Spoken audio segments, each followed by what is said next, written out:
Bonsoir et merci de nous rejoindre pour faire le tour de l'actualité en Moselle. Voici les titres de ce mardi 28 mars.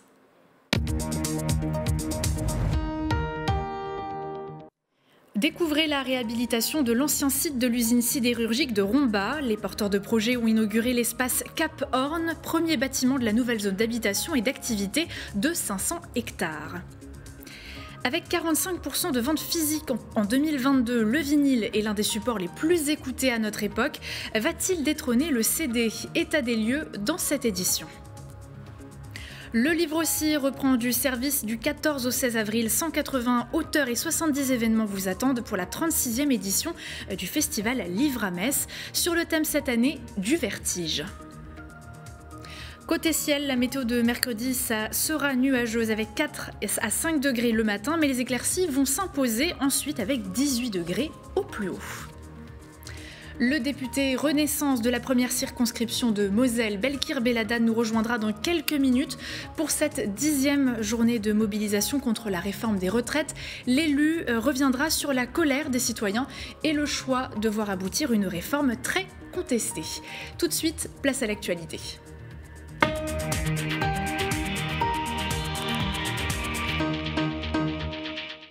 Si faire grève est un droit, ne pas le faire l'est aussi. Pendant que l'acte 10 contre la réforme des retraites se jouait dans la rue ce mardi, certains ne faisaient pas partie du cortège, pour de multiples raisons d'ailleurs. Témoignage au micro d'Aymeric Guillaume.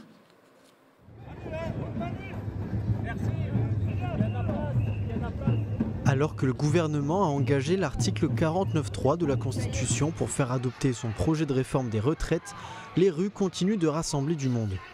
À Metz, comme partout dans le pays, ce 28 mars marque le 10e jour de grève et de mobilisation. Plusieurs actions ont été menées en Moselle, en amont du cortège qui s'est réuni dans l'après-midi place Mazelle. Mais tout le monde n'était pas au rendez-vous de cette journée de rassemblement. Impossibilité ou simple volonté, ces Messins n'ont pas pu ou voulu y prendre part. Trop de police, trop de cris. Je préfère regarder de loin ce qui se passe et puis voilà, quoi. Après je suis pas forcément contre eux, hein, pas de souci, quoi, mais je préfère ne pas aller devant tout le monde. Alors c'est plus une impossibilité vis-à-vis du travail que j'ai à effectuer, que c'est compliqué pour moi de mobiliser pour la réforme des retraites aujourd'hui. Oui, un samedi ou même un dimanche, j'y retournerai de nouveau. C'est juste que, c'est pas que je me sens pas concernée, mais pour l'instant je viens de commencer le travail et je veux pas commencer à me battre avec ce genre de problème, quoi. Et je me dis, si je commence déjà à me casser la tête avec des histoires pareilles, j'ai pas fini et je vais me rendre malade pour rien. Pour ce rassemblement, 9000 personnes ont manifesté selon l'intersyndicale. Ils étaient 4500 selon les autorités. Un chiffre en baisse par rapport à la semaine précédente. La 9e mobilisation du 23 mars avait mobilisé entre 8000 et 13 000 personnes selon les différentes sources. 600 interventions de la police en 2022 et des attroupements constatés après 4 heures du matin. Le maire de Metz, François Grosdidier, a donc tranché dans le vif concernant l'ouverture des discothèques du centre-ville messin. Elles fermeront leurs portes à 4 heures du matin au lieu de 7 heures. Une décision prise malgré les efforts des gérants des établissements nocturnes, effort jugé insuffisant. 3 boîtes de nuit du centre-ville sont donc concernées par cet arrêté. Certains gérants de boîte ont fait quelques efforts insuffisants, d'autres ne viennent même pas aux réunions de concertation avec la mairie. L'amélioration est totalement insuffisante. D'ailleurs, ces dernières semaines, nous avons eu à regretter des agressions couteau. Ce n'est pas une solution extrême. Je rappelle que 2 ont même fait l'objet de fermetures temporaires, c'est-à-dire que l'une avait des vigiles qui n'étaient pas agréés, l'autre exploite dans des conditions qui ne sont pas celles d'un établissement recevant du public. Donc il y a bien d'autres problèmes et sur lesquels nous prenons les décisions appropriées, mais limiter à 4 heures du matin l'ouverture de boîtes de nuit dans l'hypercentre et en zone habitée me paraît largement suffisant. À l'image du collège de Fontois, ceux de Stirin-Wendel, Saint-Avold, Rémilly, mais aussi le collège Charles-Péguy de Cattenom vont faire peau neuve dès 2025 grâce aux travaux de reconstruction obligatoires sur ce type de bâtiment à ossature métallique des années 60-70, à l'époque construit provisoirement. Pour le collège de Cattenom, l'investissement est de 17 millions d'euros pour accueillir ensuite 400 élèves. Pour cela, le département a formé une SPL, une société publique locale, pour encadrer le démarrage du chantier. Et on a confié à cette société publique locale le soin de reconstruire ces 10 collèges, qui sont tous sur la même ligne de départ. Ça veut dire qu'on ne lance pas le deuxième quand le premier est terminé. Là, aujourd'hui, on en a tout est sur la même ligne, et au fur et à mesure qu'ils sont prêts, on les lance. Là, on a pris un peu de retard parce qu'on attendait l'autorisation de la sûreté nucléaire, parce qu'on était sur un site contraint et on a pris la décision de reconstruire sur le même site, ce qui est plus compliqué que de se construire sur un nouveau terrain. Nous allons reconstruire un collège avec une volonté départementale, a été de reconstruire un collège à énergie positive. D'accord, c'est bien ça. Sur Fontois, on avait reconstruit un collège passif, c'est-à-dire qu'il ne consommait pas plus qu'il ne produisait d'énergie. Là, on sera sur un collège qui produira plus d'énergie qu'il n'en consommera. Voilà. Et ça a été une volonté affirmée, et c'est l'exigence que nous avons eue au niveau du département face à la SPL. Investir pour renouveler le territoire, l'aménager, le moderniser. Focus aujourd'hui sur la transformation d'un ancien site sidérurgique. C'est l'heure de la rubrique éco avec le journal économique Eurométropole de Metz et Moselle sans limite. Après 25 ans d'abandon, l'ancien site de l'usine sidérurgique de Romba retrouve des couleurs. La réhabilitation est en cours et les porteurs de projets ont inauguré le premier bâtiment rénové, Cap Horn, premier lieu visible sur ces friches complètement repensées. C'est un reportage de Jonathan Vaucher. Une première étape pour les portes de l'Orne entre Romba, Amnéville et Gandrange. Ici, 500 hectares de friches sidérurgiques laissent place à une nouvelle zone, le Cap Horn. La vitrine du projet préfigure désormais cette zone d'activité qui remplace le haut fourneau mis en service en 1890. Il était à l'abandon depuis 1998. C'est une génération et demie qui a connu effectivement que des bâtiments en désuétude. La volonté, c'est de passer du 19e, 20e siècle au 21e siècle.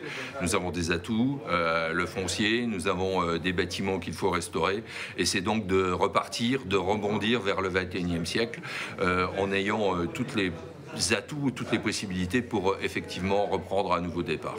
Dans ce premier bâtiment reconstruit sur les bases de l'ancienne maison des syndicats, un espace de coworking, des salles de séminaire, un auditorium ou encore une expérience en réalité virtuelle pour se replonger dans le passé. Certains visiteurs n'ont pas besoin de casque pour se remémorer l'ancienne usine. Je suis très ému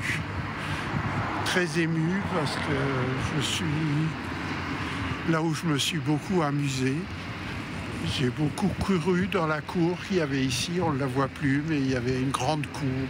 Tout était noir avec des flammes et des flammes. C'était en permanence l'aciérie qui soufflait. Plus loin, l'ancien bâtiment énergie et ses 2700 mètres carrés deviendra bientôt un pôle d'innovation et une pépinière d'entreprise. En attendant en août la destruction de l'usine de Gandrange en face, dernier vestige du passé sidérurgique de la vallée. Et le site accueillera un tiers d'activité économique, un tiers d'aménagement paysager et un tiers d'habitation, soit 1500 à 1800 logements. La réhabilitation de la maison du syndicat a déjà coûté 2,5 millions d'euros, dont 30% issus des communautés de communes des Rives de Moselle et du pays Orne-Moselle. Mis sur la touche dans les années 80 par l'avènement des cassettes audio, puis du CD et de la musique numérique, le vinyle a progressivement repris du service au cours de la dernière décennie. Véritable support musical de plus en plus écouté et objet de collection, va-t-il détrôner le CD finalement? Élément de réponse chez les disquaires indépendants messins. On pensait qu'il allait finir aux oubliettes au début des années 2000 et pourtant le vinyle n'a jamais cessé de tourner. Au fil des années, il est même devenu de plus en plus populaire.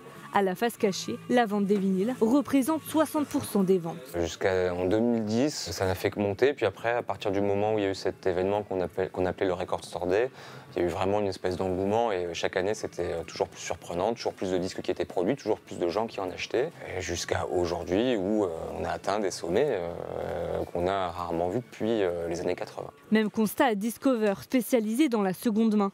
Ici, cet objet convoité doit son succès aux passionnés, aux collectionneurs et aussi à la nouvelle génération. Selon le syndicat national de l'édition phonographique, 59% des acheteurs de vinyle ont moins de 35 ans. On a beaucoup de jeunes qui s'intéressent aussi bien au vinyle parce qu'ils ont découvert des choses via le streaming et qu'ils ont envie de découvrir le support original, que des personnes qui viennent uniquement pour les pochettes et qui achètent ça pour de la déco. De nouveaux visages s'affichent désormais sur les 33 tours. On retrouve Orelsan et L'Homme Pâle en tête des ventes en 2022. Depuis quelques années, on vend vraiment beaucoup de rap en vinyle. Beaucoup de rap français. Au total, plus de 5,4 millions de disques ont été vendus en France en 2022. C'est 3 fois plus qu'en 2016. Alors, simple effet de mode ou tendance durable? Ça va dépendre des augmentations de prix. L'année dernière, donc en 2021-2022, on a quand même eu 3-4 augmentations de prix de fabrication par an. Et le problème, c'est que les majors, Universal, Sony, Warner, elles ont vraiment bien profité de cette situation en augmentant leurs prix de façon drastique. C'est plutôt des augmentations de 15 à 20 euros par disque. Ça peut être d'un intérêt variable dans la mesure où ce qui est réédité aujourd'hui ne l'est pas avec la même qualité que les éditions passées. C'est élaboré depuis du numérique, c'est pressé pour pas cher. Le soin qui est apporté au vinyle va décider de l'avenir du vinyle. Or, les grandes maisons de disques, les grands distributeurs n'apportent pas forcément un soin ultime. Le marché des ventes du vinyle représente 89 millions d'euros contre 103 millions d'euros pour les CD, de nouveau en baisse en 2022. Et après la musique, place au livre. Le mois prochain, du 14 au 16 avril, se tiendra la 36e édition du Festival du Livre à Metz. Au programme, des rencontres, des dédicaces, des expositions et des spectacles autour, cette fois-ci, du thème vertige, qui fait écho au monde changeant parfois trop vite et qui nous étourdit. Un rendez-vous tout public que nous détaille Lucie Philippot. C'est le rendez-vous incontournable des lecteurs. Le Festival du Livre à Metz est de retour. Après avoir bravé la peur en 2022, cette année, le thème est tout autre. C'est vertige. Vertige, pourquoi vertige? On peut nous poser la question parce qu'on s'est rendu compte, nous et les autres, que le monde est tellement agité aujourd'hui, bousculé, inattendu. On est parfois sans voix, on ne sait pas comment réagir, les choses vont très vite. Et il nous a semblé que c'était une thématique qui allait pouvoir nous permettre de parler de beaucoup de sujets. Le vertige de l'amour, de l'absence, du pouvoir. 180 auteurs déclineront ce thème. Parmi eux, des invités de marque seront présents. Cette programmation, elle est riche, elle est éclectique. Natacha Apana, qui est romancière et journaliste. Émilie Aubry, que l'on peut voir sur Arte, puisqu'elle est la productrice et la présentatrice du Dessous des cartes, émission légendaire. Castanet, qui a réalisé cette incroyable enquête qui a fait bouger les choses sur les EHPAD d'Orpea. Près de 70 événements gratuits s'ajouteront à ces 3 jours littéraires. Les rencontres auteurs-lecteurs du Livre à Metz rassemblent près de 30 000 visiteurs à chaque édition et le rendez-vous n'est pas près de tourner la page. Et vous pouvez bien sûr retrouver toutes les informations pratiques ainsi que le programme détaillé sur le site internet lelivreametz.com. Le festival se déroulera, je vous le rappelle, les 14, 15 et 16 avril prochains sur la place de la République à Metz. Avec l'arrivée des Jeux Olympiques 2024, le département de la Moselle a déjà fait son choix pour sélectionner son Club France, la Cité des Loisirs d'Amnéville. Elle deviendra le site départemental pour célébrer chaque moment des Jeux et chaque médaille obtenue, une sorte de fanbase où les Mosellans pourront participer à tout un tas d'animations. Une annonce faite ce matin par Patrick Veyton, président du département de la Moselle, lors du nouveau rendez-vous de l'hebdo La Semaine Metz-Nancy appelé Sans filtre. Et puis en sport, le gros rendez-vous de la semaine, c'est cette rencontre entre Metz Handball et Brest, premier du championnat, pour la 19e journée de Ligue But à Gaz Énergie. Un choc très attendu entre les deux meilleurs clubs de France. En cas de victoire, Metz assurait quasi définitivement un nouveau titre de champion de France, puisqu'invaincu depuis le début de la saison. Comme d'habitude, vous pouvez suivre le match en direct dès 19h30 ce mercredi 29 mars sur Moselle TV. Et c'est le moment de revenir sur la réforme des retraites avec notre invité Belkir Belhaddad, député Renaissance de la Moselle.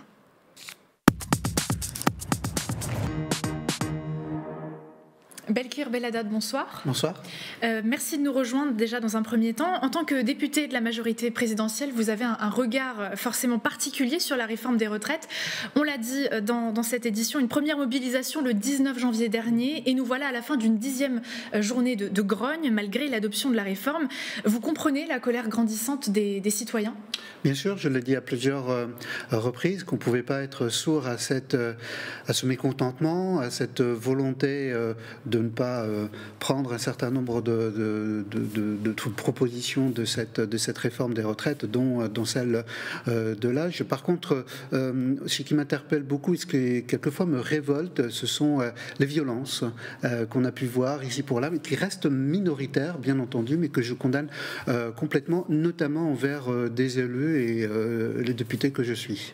Alors, ce qui bloque le plus, c'est ce recul de l'âge légal de départ à la retraite, mais il y a aussi des promesses qui avaient été faites et qui ne sont pas forcément tenues dans leur intégralité, notamment sur une réforme plus égalitaire, notamment pour les femmes, la retraite à 1 200 €. Ça s'est avéré partiellement incorrect, en tout cas très en marge par rapport aux chiffres qui avaient été annoncés. Que répondre à cela ? Alors, sur l'âge légal de la retraite, moi je l'ai dit à plusieurs reprises dans les médias, que ce n'était pas forcément la bonne méthode pour introduire une réforme ambitieuse de la retraite, parce qu'elle est absolument nécessaire, et je le redirai un petit peu plus tard. Ce que je souhaitais, comme à l'instar de ce que nous avions fait sur le premier mandat, c'était de mettre en place un régime universel plus simple, avec 3 grands régimes pour les indépendants, les fonctionnaires et les salariés, parce qu'aujourd'hui le système est beaucoup trop complexe et que le véhicule législatif, celui du plan de financement de la sécurité sociale, ne nous permettait pas d'embarquer un maximum de dispositions rendant notre système plus juste et plus égalitaire. Vous parliez à l'instant de la situation des femmes. Les parlementaires que nous sommes avons apporté un certain nombre d'enrichissements, notamment sur les surcotes des mères de famille, pour leur permettre d'avoir une carrière complète plus tôt et de ne pas devoir aller jusqu'à 67 ans.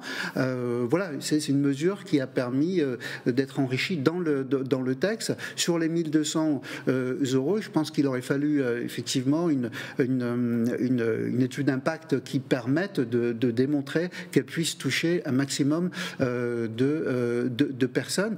Néanmoins, on est aux alentours de 300 à 400 000 personnes qui auraient été touchées par cette disposition. Alors avec du recul et au vu de la réaction des Français assez significative, tant dans le rejet de la réforme que sur le gouvernement actuel, est-ce que vous estimez que cette réforme reste indispensable ou est-ce qu'il aurait fallu la remanier ? Oui, elle reste indispensable. On pouvait éventuellement discuter du timing, de la temporalité, mais elle est absolument nécessaire parce qu'aujourd'hui, ce système est basé sur la répartition, c'est-à-dire sur les cotisations des actifs qui payent celles des retraités d'aujourd'hui. Et quand on voit la démographie qui n'est pas du tout bonne et qui va se dégrader, on aura d'ici une dizaine d'années, une quinzaine d'années, plus qu'un actif, 1,2 actif pour un retraité. Donc on voit bien là que le système par répartition, il va être extrêmement menacé dans les années à venir. D'où la nécessité effectivement de mettre en place cette réforme. Est-ce qu'elle fait l'unanimité au sein de la majorité présidentielle ? Et d'ailleurs, est-ce que cette réforme dans son ensemble aujourd'hui comme elle a été présentée, vous plaît? Elle a été déjà un engagement présidentiel. Il y avait la question de l'âge, bien entendu, à 65 ans, et bien entendu qu'on a été à l'écoute de nos concitoyens et notamment de nos partenaires sociaux en diminuant l'âge légal de la retraite à 64 ans, et un certain nombre de mesures dites sociales qui permettaient notamment justement de gommer un certain nombre d'inégalités et d'injustices de notre système actuel. Donc oui, elle était nécessaire et elle n'était pas forcément partagée par tous les députés de la majorité, mais un grand nombre d'entre eux ont souhaité effectivement aller jusqu'au bout de la réforme. D'ailleurs, par rapport à l'utilisation du 49.3, l'idée c'était véritablement d'aller au vote et de ne pas accepter un 49.3 de la part de la Première ministre. Alors vous venez de l'évoquer, 49.3, motion de censure, des débats compliqués au sein de l'hémicycle. En tant que député, comment est-ce que vous avez ressenti tout ce travail autour de la réforme des retraites? Écoutez, sur l'utilisation du 49.3, je le regrette, même si c'est un choix constitutionnel qui est donné et que le gouvernement a utilisé. Je le regrette parce que j'aurais souhaité, en tant que parlementaire, aller jusqu'au vote, quitte à ce qu'on effectivement le résultat en tout cas ne nous soit pas favorable. Je regrette la position, notamment des Républicains, qui finalement n'ont pas joué le jeu et finalement ont renié leur ADN et leur engagement qui était leur depuis de très nombreuses années. Je regrette également l'obstruction de la NUPES qui nous a pas permis, et moi le premier, de pouvoir présenter un certain nombre d'amendements qui auraient pu... Par exemple, lesquels vous tenez à cœur? Sur la répartition de l'effort entre les salariés et les entreprises, on avait, avec un certain nombre de députés, fait des propositions pour que justement ce partage de l'effort entre les salariés et les entreprises soit beaucoup plus équilibré sur la situation des femmes, sur les sportifs de haut niveau ou bien sur la clause de revoyure prévue pour 2027. Alors aujourd'hui, est-ce qu'il y a encore une marge de manœuvre, tant pour vous en tant que député, et surtout comment sortir de cette colère et de ces violences dans la rue? Là, on est à la fin du cheminement parlementaire, de l'examen parlementaire. Vous savez que la décision du Conseil constitutionnel va arriver d'ici une quinzaine de jours, mi-avril. Donc je pense qu'il faudra d'abord attendre la décision du Conseil constitutionnel et reprendre un certain nombre de travaux, notamment sur l'usure professionnelle, sur la pénibilité et sur beaucoup d'autres aspects qui méritent notamment qu'on s'y attache. Je pense notamment à la loi sur le plein emploi qui doit nous permettre justement de prendre en considération toutes les questions liées aux conditions de travail. Et donc là, ça pourrait changer la donne côté citoyen? Il y aurait un compromis finalement? Écoutez, moi, je pense toujours qu'il faut justement un compromis dans la manière d'aborder le travail parlementaire. Je crois que c'est tout l'engagement qui va être le nôtre pendant ce mandat et tout le défi de notre mandat de trouver des compromis avec toutes les forces vives du Parlement, mais aussi avec les corps intermédiaires, et je pense notamment aux syndicats. Merci beaucoup pour votre venue sur ce plateau. Merci à vous. Et à bientôt. À bientôt. Avant de conclure, direction la communauté d'agglomération Sarreguemines-Confluence pour la signature d'une convention de territoire global en partenariat avec la CAF de la Moselle et la Mutualité sociale agricole de Lorraine. Une convention valable pour 5 ans et qui remplace l'ancienne menée à terme. L'objectif, fluidifier l'aide apportée aux familles, tant dans le soutien financier de la CAF que dans l'accueil des enfants dans les structures de garde au sein des collectivités souvent rurales en Moselle-Est. Merci beaucoup de nous avoir suivis. Réseaux sociaux, sites internet et applications sur votre téléphone. Moselle TV vous accompagne partout pour vous informer. Ce soir, pour la suite de votre programme, retrouvez Moselle Sport dès 18h30 avec en invité de marque Florent Pietrus, légende de l'équipe de France de basket. Suivi du rendez-vous éco, Jean Milon accueillera pour l'occasion Patrick Veyton, président du département de la Moselle. Très belle soirée et à demain.